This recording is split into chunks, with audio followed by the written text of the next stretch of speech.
Welcome to the Growing in Grace podcast, where you can listen in on some casual conversation about the good news of Jesus without all of the inconsistent religious double talk.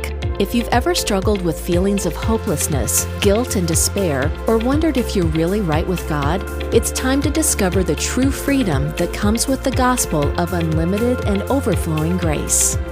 Hi there, Mike Kapler with Joel Brizicki, the Growing in Grace podcast at growingingrace.org. If you're referring us to some people out there in churchland, remember it's .org, not .com. Just a little side note there. How you doing this week, Joel? Hey, doing fine. And it's been cool over the last, almost 20 years or so. Not quite 20 years that I've been on that I've had websites. I remember I started graceroots.org. I think it was the end of 2003, I guess it was. So 18 years ago or so, 17 or 18 years ago. And I started that, not to digress here too much, but I started that with the intention of writing some articles and just posting it on there and seeing what happened. There was no Facebook. There was no generally social media. I was just hoping people would find it. And then eventually, obviously, we started doing, not too long after that, we started doing the podcast, and I would post the podcast there. Then we came up with the growingingrace.org website, and that's been solid ever since then, where you can find the podcast. Every single podcast we've done, it's all archived on there, growingingrace.org. And we love the stuff we're talking about here. We've been talking, we did a series about James and Paul and some of the differences that we see that they had and the things that they've written. And we've been spending some time the last several weeks talking about Paul and his solid grace talk and the things where he just made it so perfectly clear that salvation and justification, our works play no part in it. People will bring up different things, but that you can always go back to Paul and look at him in context. And you can see that if we're going to stand in front of God and be justified, be saved, be righteous, whatever, there's nothing in our works that we can point to. Look, God, look what I did. There's nothing that we can point to where God's going to say, okay, I accept that work, because it's all the work of Jesus Christ, his sacrifice, God's oath that he made to himself. And there's nothing that we can add to what God did on our behalf. So we've been talking about that, and I think it's lots of fun. Well, it's reassuring, that's for sure. Yeah. In 1 Timothy chapter 1, Paul was obviously writing to Timothy, and he starts out the book, the letter, with this: don't give heed to fables and endless genealogies, which cause disputes rather than godly edification, which is in faith. Now, the purpose of the commandment is love from a pure heart, from a good conscience, and from sincere faith, from which some have strayed, having turned aside to idle talk. Another word for idle talk might be meaningless conversation, desiring to be teachers of the law, understanding neither what they say nor the things which they affirm. But we know that the law is good if one uses it lawfully, knowing this. Now get this, that the law is not made for a righteous person, but for the lawless and insubordinate, for the ungodly and for sinners, for the unholy and profane, for murderers of fathers and murderers of mothers, for manslayers, fornicators, and it goes on. And what people will often think of there is action words, people who do things that are sinful. And sometimes we can certainly include that, but really a lot of times what's being communicated here when it comes to identity is the saints, the righteous, the holy ones. It isn't necessarily because they're living so well. It's because they've inherited this new nature, this new identity that came through belief in Jesus Christ. It's an inheritance that we receive as children, as we've talked about before. But the point here Paul is making is, don't allow this to take place. You got these people out there who want to be teachers of the law. They may even be talking about Jesus in the middle of it. but they're talking about being teachers of the law, and they really don't understand what it is they're saying. Paul said something similar back in Galatians, where he said, those of you who think we are trying to keep this thing, trying to keep this law, do you even know what the law says? Do you not hear the law? You can't do it. And I know there are people out there today on the legalistic side of the Christian fence, and I know they mean well, but you'll hear a talking point that is sometimes thrown out there. I've heard it for years. I've heard it 100 times, if not 1,000. And they'll say something like, well, we couldn't keep the law before we came to Jesus. We couldn't keep those commandments before we came to Jesus. But now that Jesus lives in us, he is empowering us to fulfill the law or to live the law successfully.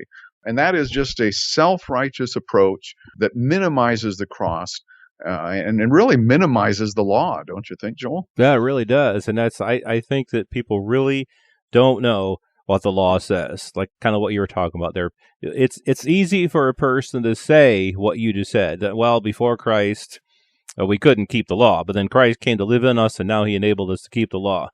It's easy to say that because I think people have a very shallow view of the law. And what I mean by that is they'll think, okay, so the law, for example, says do not commit adultery, do not steal, do not murder. Well, they don't do any of those things, except they don't look deeply. Jesus in the Sermon on the Mount and in his ministry on the earth, he kind of put a magnifying glass on the law, and he says, not just the act of murder, but if you hate your brother, that's murder. And it's not just the physical act of adultery. It's when you look at somebody with lust.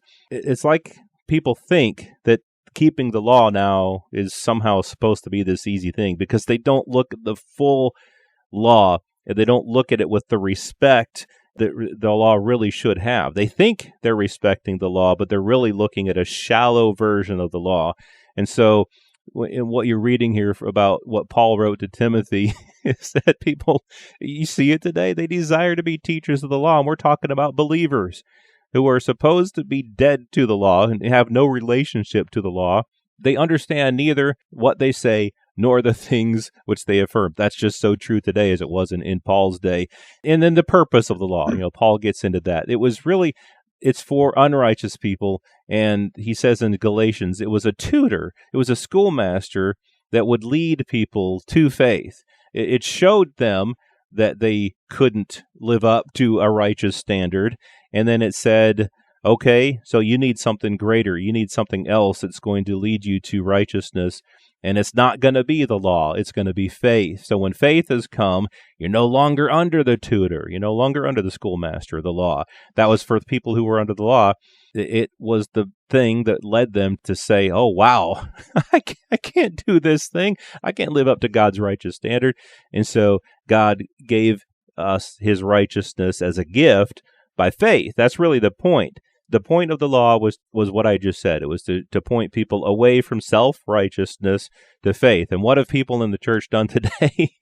Well, they've come to faith, but then they turn right back around to self-righteousness by thinking that we can keep the law somehow. Well, and the thing that kind of cracks me up these days anyway, now that I know what I know, is when people make these kinds of comments, these kinds of statements, that we're supposed to establish the law for righteousness, for a higher level of morality or more holiness or more sanctification or whatever, more acceptance from God, then my question is, which law are you talking about? Because you remember the law that the Bible refers to even throughout New Testament writings, it was a long list of stuff that most of us, as Paul just said to Timothy, most of us aren't familiar with. Which laws are you going to point people to? Which ones are you going to try to keep? Which ones are you going to try to apply and suggest that others do? And which ones are you going to leave off the list? And the fact is that most people will leave almost all of it off the list, except for just a few selections here and there, either from, the certain ones from the Ten Commandments or a few other ones that they might just choose to select and ignore the rest of it. And Jesus said that would not be acceptable. Jesus said, if you're going to try to live by that standard, then you had to keep all of it. Every jot, every tittle. you couldn't just eliminate certain parts of it. And God said that throughout the Old Testament too. Nothing shall be added to the law. Nothing shall be taken away from it.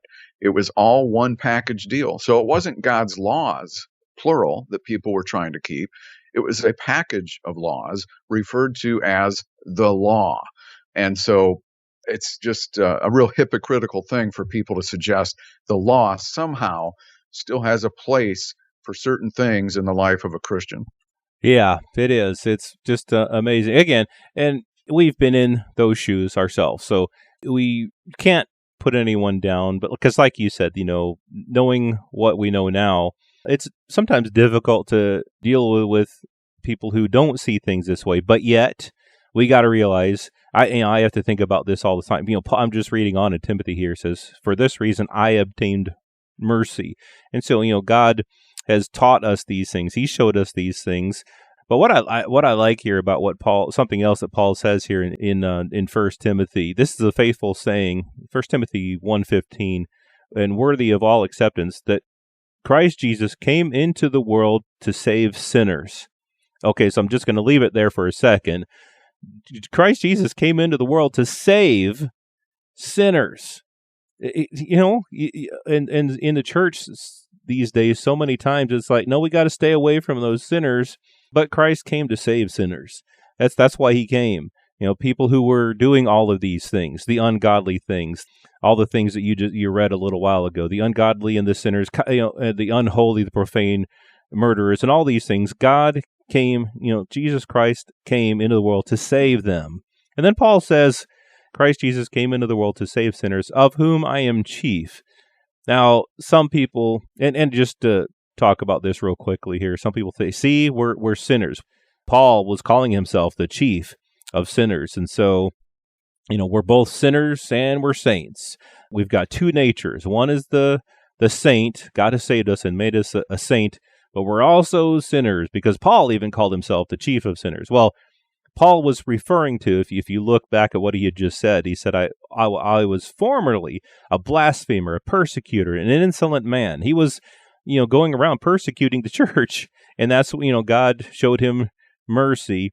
But what he's saying as the chief of sinners, being the chief of sinners, is not that currently in his life he was the biggest sinner of them all, like that's what his lifestyle was, and so he called himself a saint and a sinner. But he's saying that overall, because of all those things, he's the champion of sinners. He's the one, that's the one you can point to if you want to look at the biggest sinner that there's ever been. And God saved me. That's what he's saying here. I was the biggest sinner of them all. In his own mind, he that's how he viewed himself. And God saved me. It's not like he's saying, so I'm just a unworthy worm. I'm just a sinner saved by grace. No, he knew he was a saint. He knew that was no longer who he was, but he knew that also that God had saved him as, in his own mind, again, the biggest sinner that there ever was. So don't think of yourself as an unworthy sinner, but think of yourself as someone that God has made into a saint, because he has saved you. He's saved us. And we got more to talk about this, because Titus talks about how God saved us when we didn't even deserve it. So we'll talk more about that and some other things next week right here on Growing in Grace. This has been Growing in Grace with Mike Kapler and Joel Brieseke, heard online through various internet sources around the world each week. Access past programs by visiting growingingrace.org. Share it with a friend and listen again next week for more Growing in Grace.